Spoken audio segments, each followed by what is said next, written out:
Este video es sobre el propósito de la ley, de los mandamientos que vienen en la Torá. Primero queremos decir que, según han dicho los que han estudiado profundamente la Torá, que en total son 613 mandamientos o leyes, como sea que se le quiera llamar. Lo primero que debemos decir es que de esos 613 mandamientos, a cada uno de nosotros nos toca obedecer unos 240, 270, más o menos.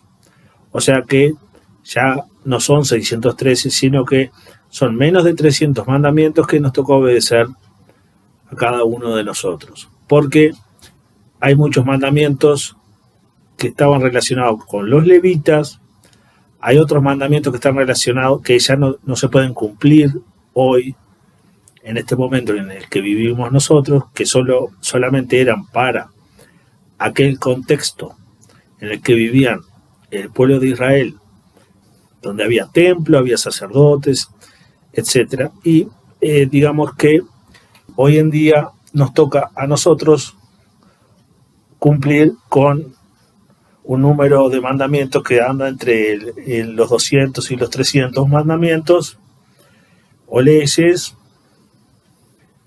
Y cuando los evangélicos, los protestantes, los católicos critican a quienes guardamos los mandamientos de la Torá, nos dicen que son leyes, que nosotros somos legalistas y que ellos como cristianos están exentos, libres de guardar la ley porque fueron salvos por gracia y que la ley no es para ellos y que nosotros somos legalistas.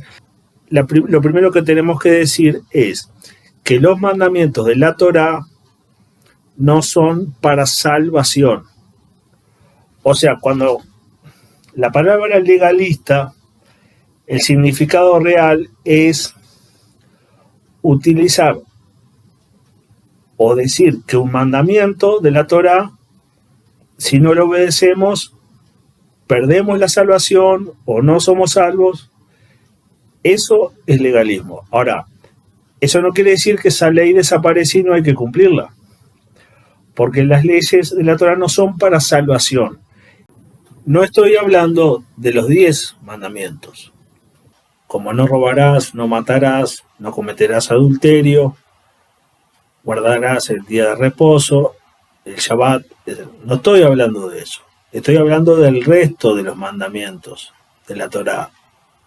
Pero, además, los católicos y los protestantes ni siquiera cumplen esos 10 mandamientos, porque no obedecen el Shabbat, no guardan el Shabbat, porque ellos dicen que el día de reposo es el domingo, pero tampoco guardan el domingo, porque yo he estado en iglesias evangélicas.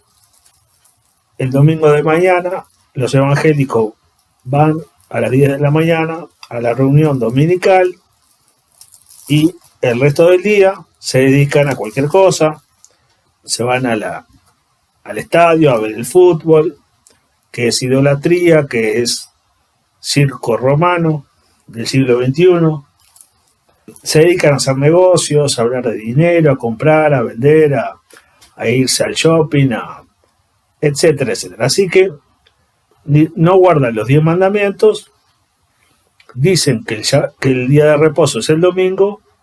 Bueno, pero si el día de reposo es el domingo, guarden el domingo. No, es que tampoco lo guardan. Bueno, así son las cosas. El que no cumple una ley de la Torá, si es hijo de Dios, si ha nacido de nuevo y es hijo de Dios, no pierde la salvación. Porque las leyes de la Torá no son para salvación. Son para tener salud y equilibrio físico y mental, emocional, en esta vida. O sea que ya de plano la acusación del legalismo queda fuera de la realidad.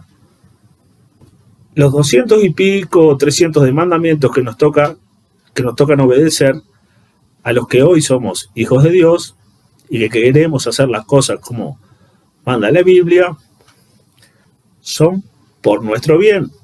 No es para ponernos límites, no es que Dios quiso martirizarnos o complicarnos la vida, sino que todo lo contrario. Y aquí vamos a la otra parte.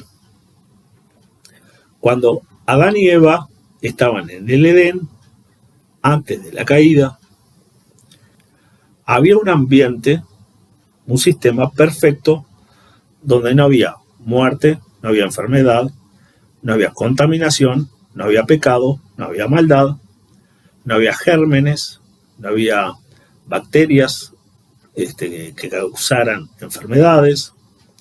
El sistema en el que vivían Adán y Eva antes de la caída era perfecto, el agua era totalmente pura, el aire totalmente puro, los animales no se comían unos a otros.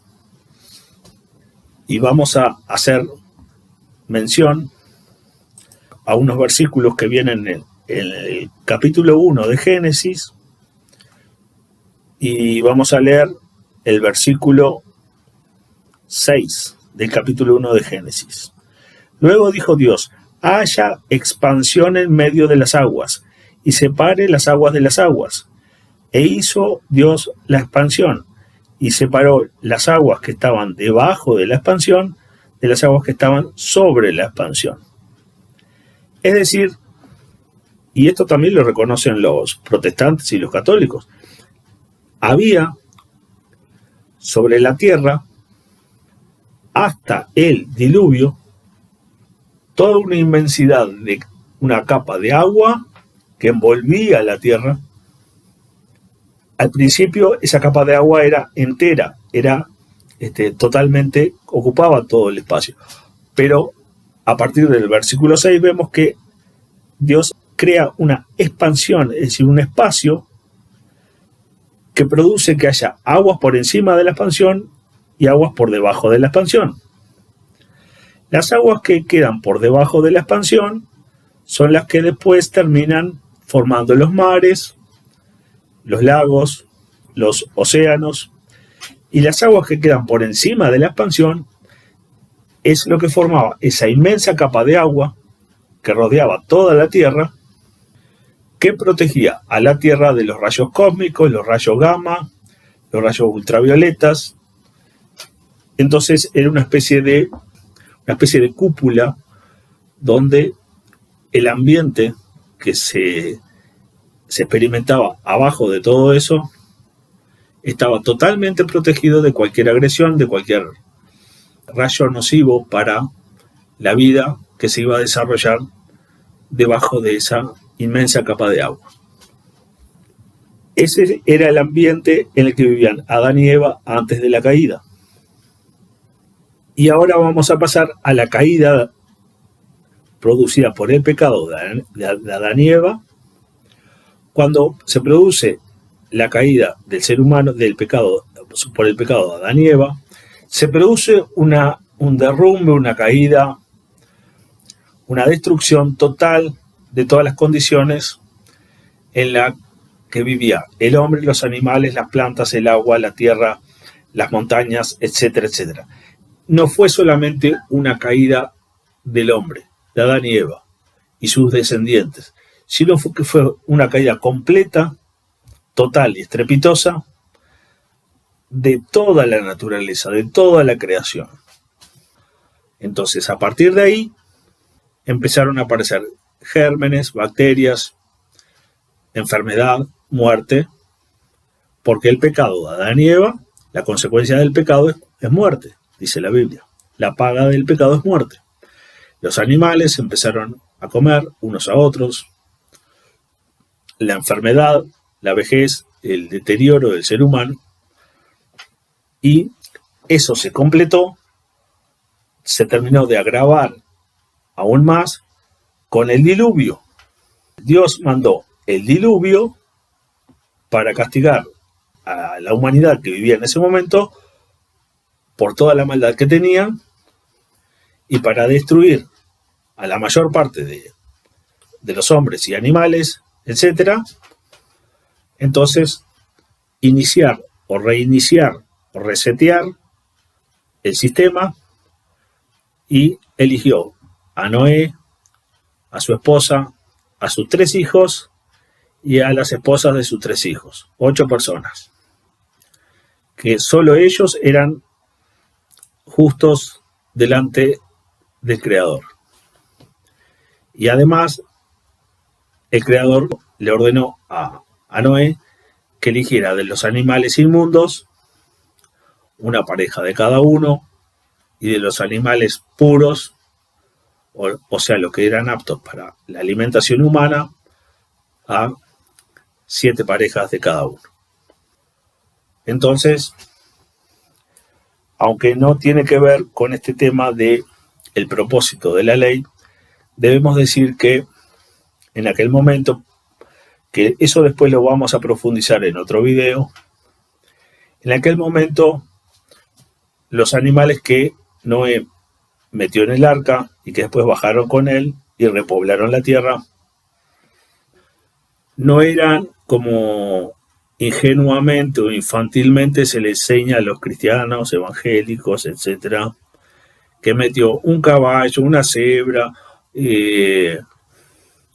etcétera, sino que en aquel momento los animales que existían no eran todas las especies que hay hoy, sino eran familias de animales, o digamos, era a nivel de familia animal. Es decir, había un tipo de cánido que era muy similar al lobo, era lo que existía era solamente eso, o sea, no había coyote, chacal, hiena, perro doméstico, sino que en los cánidos había un tipo de cánido que era muy similar al lobo, que era perfecto, que era fuerte, tenía todo el ADN completo de lo que era un cánido.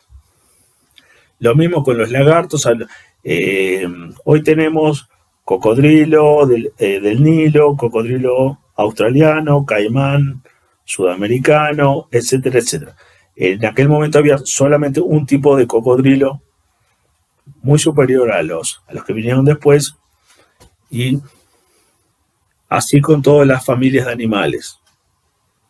Había felinos, había un tipo de felino que era mucho más completo el ADN de ese animal que lo que tienen los felinos hoy en día. Hoy hay muchos tipos de felinos. Está el león, el tigre, el puma, el guepardo, el gato doméstico, etc. En aquel momento había solamente un tipo de felino que tenía un mapa de ADN completo, y digamos así con todos los tipos de animales. Había un solo tipo de pato, por seguir poniendo otro ejemplo. Hoy tenemos muchas especies de patos, pero en aquel momento la realidad no estaba en base a especies, sino en base a familias de animales. Era un pato que tenía un ADN completo, mucho más fuerte, mucho más perfecto que las diferentes variedades de patos que surgieron después. Entonces, los cristianos en general, cuando cuentan la historia del diluvio, del arca de Noé y de los animales que metió Noé dentro del arca, lo cuentan como si Noé, por ejemplo, hubiera metido entre muchos animales, un oso polar, un oso grizzly, un oso pardo de Rusia, un panda, y así, por ejemplo, de los osos, 4, 5, 6 especies de osos. Y de los equinos, 5, 6, 7 tipos de equinos, como la cebra, el caballo, el burro. Y de los cocodrilos, no sé, el cocodrilo australiano, el cocodrilo del Nilo, el caimán sudamericano, y de los cánidos, lo cuentan así, como que metió el lobo, el chacal, el coyote, la hiena, el perro. O sea, y claro, si por desconocimiento, claro, entonces la gente, ¿qué pasa? Cuando un creyente, un cristiano común y corriente va, por ejemplo, va a la universidad a estudiar, y si cuenta este tipo de cosas, dice, bueno, pero para un poquito. Tú me vas a decir, le dicen los otros, los incrédulos, tú me vas a decir que metió todos los miles de animales, las miles de especies de animales que existen en un botecito, en una cascarita de nuez. Entonces, por desconocimiento, los cristianos infantiles quedan en ridículo y además dejan mal a Dios, que es lo peor. Porque el arca de Noé ni era una cascarita de nuez, era una especie de barco que tenía, creo que eran 150 codos de largo. Aquí vienen las medidas. El arca de Noé tendría más de 155 metros de longitud, 15 metros de altura y unos 26 metros de ancho. Entonces, además, Noé no tuvo que meter un oso polar y un oso grizzly, un oso pardo y un oso panda. Lo que había en aquella época, no había esas especies de animales. Lo que había en aquella época era un animal plantígrado, como se le dice a los osos, que era el oso original. Un solo tipo de oso, que era el oso con el mapa genético, con la genética más completa que podía existir. Y así con todos los tipos de animales, con todas las familias de animales. Entonces, después del diluvio, y a lo largo de años y siglos, fueron apareciendo dentro de cada familia de animales, como los osos, los cánidos, los equinos, los vacunos, fueron apareciendo diferentes especies de animales, y del oso original, por ejemplo, apareció el oso polar, el oso grizzly, el oso pardo, el oso panda, etc., por pérdida de información genética. Ese oso, algunos de esos osos originales se fueron al norte de Canadá, y se empezaron a cruzar endogámicamente, y cuando se aísla un tipo de animal, un animal, un ser vivo, en un lugar con determinadas condiciones climatológicas, ambientales, y se cruza endogámicamente, empieza a diferenciarse de otros que están en otra parte del mundo con otras condiciones climatológicas y ambientales, y empieza a haber en cada lugar pérdida de información genética. Entonces aparecen distintas especies de animales que son inferiores genéticamente al tipo original, y esa pérdida de información genética los hace ver muy diferentes entre sí, como son el oso polar, por ejemplo, con el oso pardo que hay en Rusia, o el panda que hay en China, etc. Volviendo al arca de Noé, es perfectamente posible, tomando en cuenta que los animales que ingresó Noé al arca eran a nivel de familias de animales, es decir, una pareja de cánidos, una pareja de osos,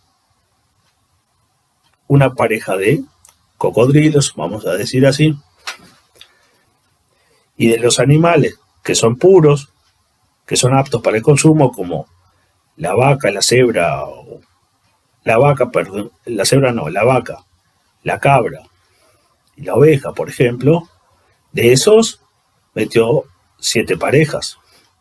Pero si nosotros hacemos la cuenta de los animales que están permitidos comer, en relación al total de animales que hay, son muchos más los que no están permitidos que los que están permitidos. Entonces, esos animales de los que metió 7 parejas, que son los aptos para la alimentación humana, no hacen un número muy grande de animales. Entonces, perfectamente, lo que quiero decir, perfectamente, pudo meter Noé en el arca los animales que tenía que meter. Entonces, el desconocimiento de estas cosas, lo peor de todo que está pasando es que Dios queda como, o sea, los cristianos, entre comillas, y quedan como en ridículo, como si fueran unos ignorantes, y terminan muchas veces desechando la fe y la vida de relación con el Creador y entregándose a las teorías de la evolución y del Big Bang y de que todo fue apareciendo por casualidad y de rebote. Entonces, en aquella época, en la época de Noé, había tipos de animales por familia que después fueron degenerando en distintas partes del mundo, esos diferentes tipos de animales, en especies que por involución, por pérdida de información genética, fueron creando especies de animales que se diferenciaban entre sí y creando miles de especies de animales. Y nosotros, los que estudiamos la Biblia y practicamos la Biblia y compartimos la Biblia con otros, no debemos facilitarle la tarea a los incrédulos, a los enemigos de Dios. Y entre los incrédulos, básicamente hay 2 tipos de personas. Por un lado están los académicos, los científicos, los biólogos, etc. Y por otro lado están las personas comunes y corrientes, que son incrédulos, que son agnósticos. Entonces, los académicos demasiado saben que lo que están enseñando, lo que están difundiendo es mentira. Pero la gran mayoría de los académicos están muy bien pagados por el sistema, por la élite que gobierna el mundo, o sea que están muy bien aceitados con una buena cantidad de dólares. Y en el fondo, ¿cuál es el problema que tiene el académico, el científico, el biólogo? En no aceptar las verdades de la Biblia. El problema que tiene el académico es el problema que tiene todo el mundo que no cree en la Biblia. Es que quiere seguir pecando. El incrédulo lo que quiere es seguir pecando y que no lo interrumpan, que no lo pongan entre la espada y la pared. No importa si es rico, si es pobre, si es culto, si es ignorante, si tiene título universitario o no lo tiene. El incrédulo tiene siempre la tendencia a querer seguir practicando su forma de pecado. Todas las personas tienen un estilo de pecar.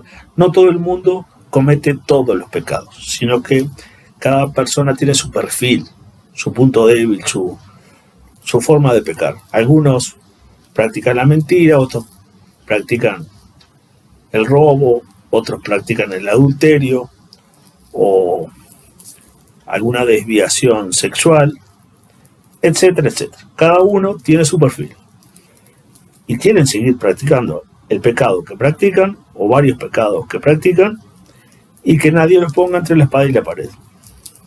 No es por ignorancia ni es por falta de información o de argumentos.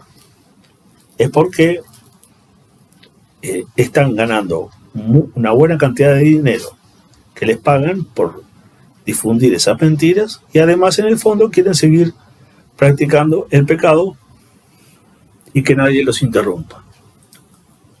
Pero tampoco podemos nosotros, los verdaderos creyentes, facilitarles la tarea, porque en el medio hay miles y quizá millones de personas que estarían en condiciones de aceptar las verdades de la Biblia si nosotros hacemos nuestro trabajo y lo hacemos bien y desenmascaramos a todas las mentiras de los incrédulos, y podemos, porque lo que está en juego son las almas de muchas personas. La mayoría se va a perder, eso lo dice la Biblia. La mayoría va a ser condenado, pero no sabemos cuántos hay que son una minoría, pero que pueden ser salvos si nosotros hacemos bien nuestro trabajo. Si nosotros multiplicamos la salvación, es decir, hemos sido salvos y hacemos un buen trabajo de compartir las verdades de la Biblia, entonces al principio somos uno que fue salvo y multiplicamos esa salvación en otros, y puede ser de cada uno que es salvo, quizás 5 o 10 más puedan ser salvos. Eso es multiplicar la salvación.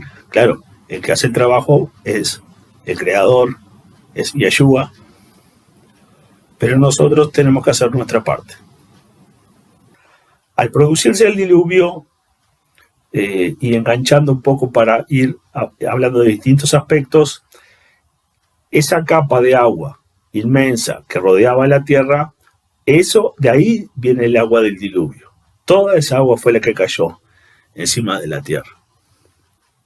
Al caer toda esa agua, desapareció la capa que protegía a la tierra de los rayos cósmicos, de los rayos gamma, de los rayos ultravioletas, etc. Entonces la tierra quedó expuesta a sufrir las consecuencias de todos esos rayos cósmicos. La vida a partir de ahí, la vida que estaba en la tierra empezó a sufrir las consecuencias en su genética, en las enfermedades, y empezó una especie de degeneración, de involución. Es más, se tendría que escribir un libro que se llamaría, yo estoy con ganas de escribirlo, pero es algo que da mucho trabajo, que sería la teoría de la involución de las especies. Porque en aquel momento teníamos al principio un lobo que era perfecto, que tenía todos los genes que tenía que tener. Había un cocodrilo, un lagarto grande que tenía todo, era perfecto. Había un pato que era perfecto, y a partir de ahí empezaron a degenerarse y empezaron a aparecer animales en África, en Asia, en América, etcétera, que eran patos o eran perros o eran cánidos o eran lagartos, pero que se derivaron de aquellos ejemplares originales, pero que tenían pérdida de información genética.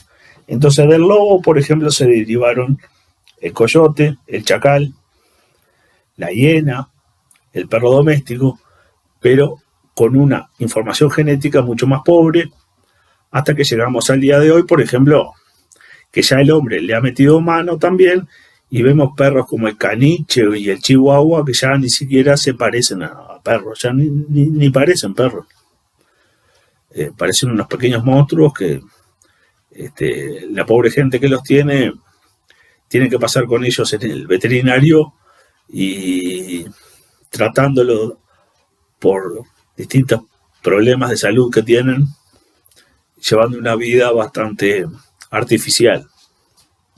Pero lo más importante que hay que decir, volviendo al tema del propósito de la ley, a partir de la caída por el pecado de Adán y Eva, que se produjo una caída total de todo el sistema de la creación, no solamente de Adán y Eva, sino de los animales, de las plantas, como decíamos, del agua, del aire, de las rocas, de la tierra, todo. Y también agravado por el tema del diluvio, que cayó toda esa agua, toda esa capa de agua, que protegía la tierra y creaba un ambiente, un microclima, que se protegía de las enfermedades, de los procesos degenerativos, de la genética de los animales. Entonces empezó a aparecer un montón de enfermedades, de problemas que empezó a tener el ser humano, porque ahora volvemos al centro del tema, que es el ser humano. Porque el Creador nos dio leyes, que podrían ser 240, 270 leyes que tenemos que cumplir. Porque a partir de que se produce esa caída por el pecado y por el suceso del diluvio, ya no estamos en el Edén. No estamos en un ambiente perfecto donde no hay enfermedades, sino que estamos como soldados caminando en campo minado. A cada paso tenemos que tener cuidado de dónde pisamos, de cómo caminamos, estar mirando hacia arriba, hacia los costados, abajo, como un soldado caminando por el campo, donde hay minas, donde puede haber soldados enemigos que nos puedan atacar. Por ejemplo, uno va hoy en día caminando por el campo y uno va observando el atardecer, el campo, es bellísimo, las flores, los pájaros, los árboles, algún animal que pasa por ahí, y de repente nos distraemos, pisamos una piedra resbaladiza, nos caemos, nos golpeamos en la cabeza con una piedra y no podemos morir. Y lo que era una caminata por el campo, donde íbamos apreciando la belleza de la naturaleza, terminó en la muerte. O sea que no tenemos que caminar en este momento por la vida en general como que estamos en el Edén. Tenemos que estar atentos a los peligros que tiene este mundo. Por eso hay leyes, hay mandamientos. No es para nuestro perjuicio, no es porque Dios nos quiso complicar la vida, es para nuestro beneficio. Por eso, a partir de la caída de Adán y Eva y del diluvio, Dios establece, de todos los animales, puedes comer animales, carne de animal, pero de todos los animales, esto vas a comer y esto no los comas. Y de todos los peces, esto vas a comer y esto no los comas. Y de todas las aves, esto vas a comer y esto no lo comas. Y así, esas son las leyes de la alimentación. Me podría seguir con un montón de leyes más sobre otros temas, sobre la salud,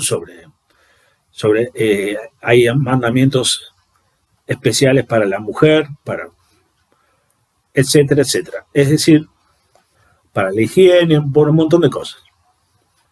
Porque no estamos en el Edén. O sea que las leyes, los mandamientos, que son 200 y pico, 300, es para nuestro beneficio, no es para salvación, es para tener bendición, equilibrio físico, mental, emocional, para tener salud, para tener vitalidad, en un mundo lleno de peligros que quedó así por la caída de Adán y Eva y por la caída de toda esa agua que estaba protegiendo la tierra y que con el diluvio cayó sobre la tierra. Entonces ya estamos expuestos a un montón de agresiones de rayos cósmicos que son degenerativos y que producen enfermedades de todo tipo, en la piel, cáncer, distintos tipos de cáncer, etc. Pero los protestantes y los católicos dicen no, que la ley, para ellos la ley es mala palabra. Pero uno les preguntaría, ¿qué problema tienen con la ley? Cuando alguien dice, fulano tuvo problemas con la ley.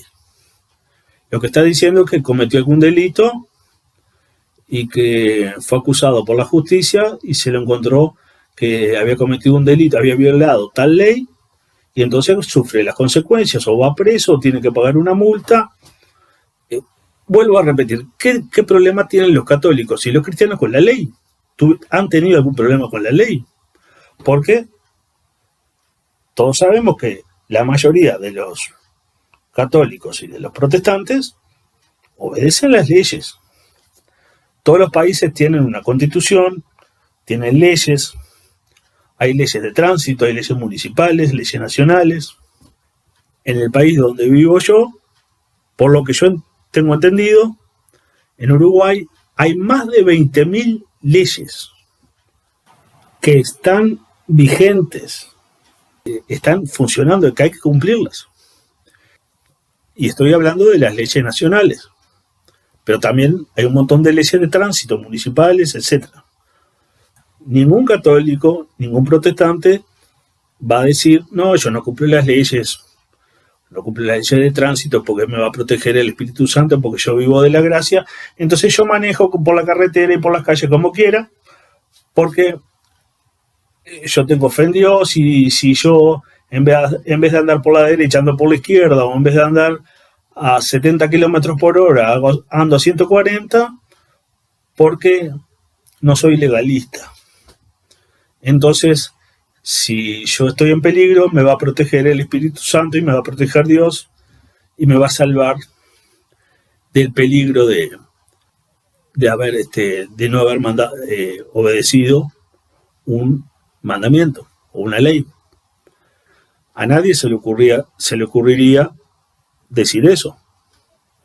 Entonces, las leyes que hay en general, las leyes que aprueban los gobiernos, las leyes de tránsito, son para poner límites a las cosas porque hay peligros. Todas las leyes lo que tratan es de solucionar un problema real, poniendo límites acá y allá, para que todos vivamos más o menos en orden, en paz, en armonía, y para que las cosas puedan funcionar en esta sociedad, en esta civilización. Hay muchas personas que están dispuestas a obedecer más de 20.000 leyes que tiene un Estado, o un montón de leyes de tránsito, pero no está dispuesta a obedecer 200 y pico de mandamientos. Si algún hijo de Dios, porque hay muchos hijos de Dios en el protestantismo y en el catolicismo. Si algún hijo de Dios verdadero no obedece las leyes que vienen en la Torá, no va a perder la salvación, pero se va a perjudicar él mismo, va a tener problemas de salud, problemas de equilibrio físico, psicológico, problemas de relación con su familia, con las demás personas.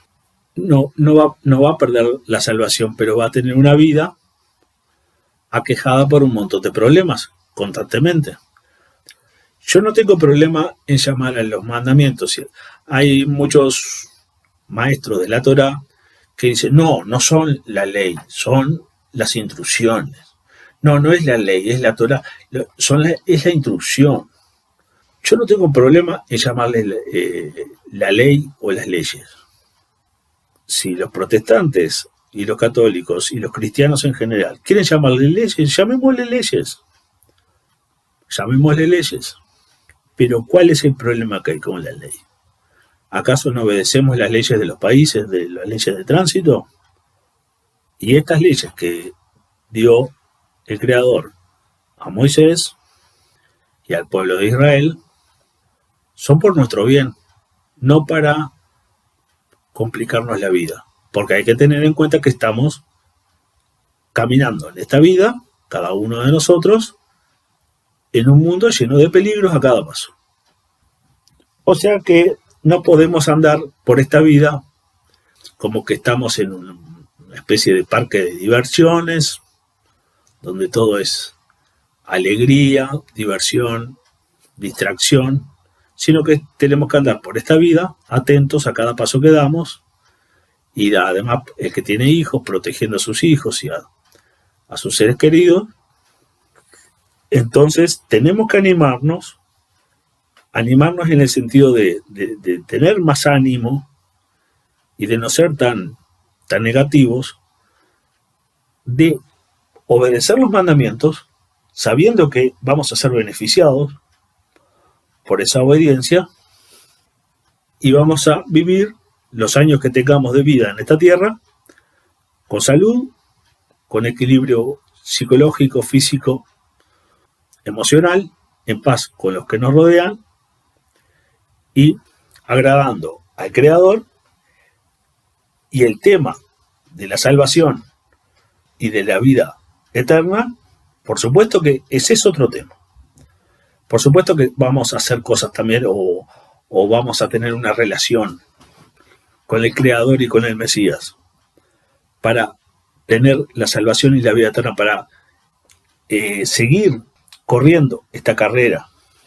Como dice el Mesías, el que persevere hasta el fin, este será salvo. Entonces, hacemos las dos cosas a la vez.